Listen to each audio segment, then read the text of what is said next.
আগের ভিডিওতে আমি দেখিয়েছিলাম কীভাবে মোবাইল দিয়ে তোলা সাধারণ ছবিকে এক ক্লিকে ডিএসএলআর এর মতো ব্লার করবেন। আর এই ভিডিওতে শিখতে চলছেন কীভাবে একটা সাধারণ ছবিকে আপনারা এইরকমভাবে এনহ্যান্স করতে পারবেন।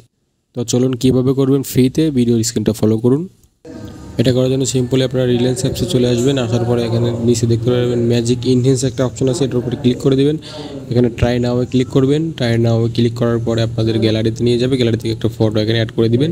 ফটো অ্যাড করার কিছুক্ষণের মধ্যে দেখবেন আপনাদের ফটোটা কীরকম একটা কোয়ালিটি হয়ে গেছে, একেবারে সুন্দর একটা কোয়ালিটি পেয়ে যাবেন। এখানে আপনারা কাস্টমাইজ করে নিতে পারবেন, কীরকম কালার চান কালারগুলো কাস্টমাইজ করে নিতে পারবেন।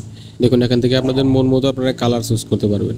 যেই কালারটা আপনাদের পছন্দ হয় এই কালারটা এখানে দিয়ে উপরে সেভ একটা অপশন আছে, সেভ বাটনে ক্লিক করে এখান থেকে আপনারা নিচে সেভ অ্যান্ড ইডেন্ট একটা অপশন আছে, এর উপরে ক্লিক করলে আপনাদের ফটোটা সেভ হয়ে যাবে।